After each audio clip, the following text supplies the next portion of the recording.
Before all the shouting and the sweeping and the rolling of rocks at the Olympic curling venue can begin, that's when Sean Olsen gets to work. An assistant ice technician for the U.S. Curling Association, Olsen is in South Korea to help with the painstaking process of getting the sheets at the Gangneung Curling Center ready for competition. One of his jobs at the Pyeongchang Olympics is scraping off the old layer of pebbles, the tiny dots of ice that cause the stones to curl, so a fresh layer can be applied to the sliding surface. And his goal, like the referees in a basketball game or the guy mowing the grass at the Masters, making sure no one is talking about him or his co-workers when the tournament is over.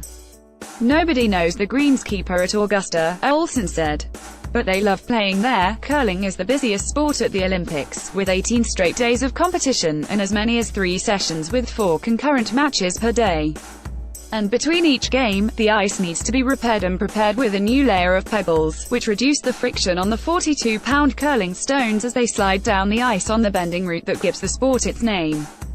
The pebbles allow the athletes to swing their stones around an opponent's and into the scoring area called the house. If they're not big or small enough, the rock's speed won't be right. If they're not evenly spread, players won't be able to plan their shots using the strategy that makes curling more like chess on ice than just a frosty form of shuffleboard. Like a golfer reading a green, curlers pick up tendencies in the ice and the stones. Some sheets curl more than others, or curl differently at each end. Sheets also can change as the tournament goes on, said Canadian Glenn Howard, a 2-time world champion who is coaching the British women in Pyeongchang. There's always going to be little nuances to the ice, he said. That's the beauty of ice reading, is that the team that picks up little nuances as the week goes on gets a little bit of an edge over the team that doesn't.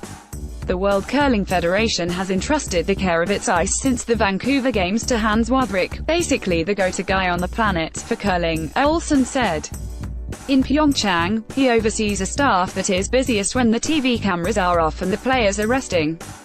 There's a lot that factors into it that I don't even know, Canadian vice skip Emma Miskew said after a recent match. I just know Hans is a great ice maker and he's doing a great job out there. Although the sport started 6 centuries ago with Scotsmen spinning stones around on frozen ponds, preparation of the Olympic curling sheets has developed into an exacting science.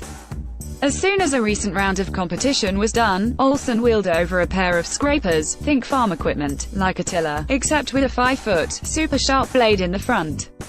Off came the old layer of pebbles. 3 men wielding 3 different kinds of brooms helped sweep off the shavings.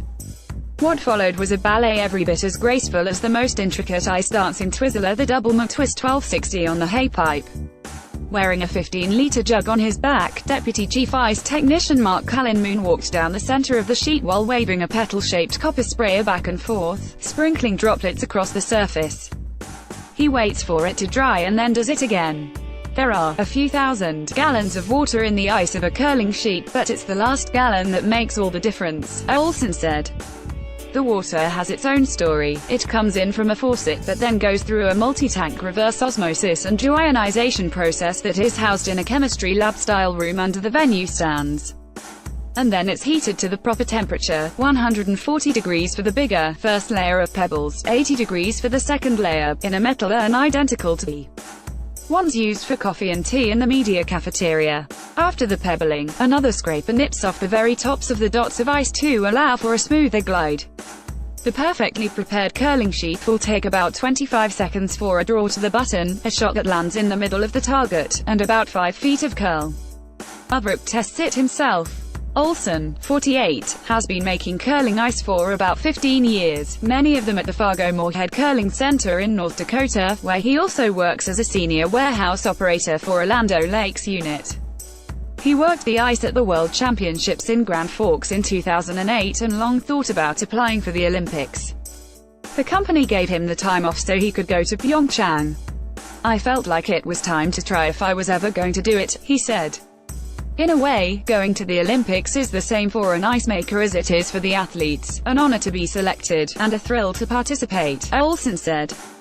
And, like the athletes, he won't celebrate until it's over and he has done his job well. As the curling competition headed toward the medal round, there had been few complaints about the ice. We try to stay under the radar, Olsen said. If they're asking about us, something went wrong.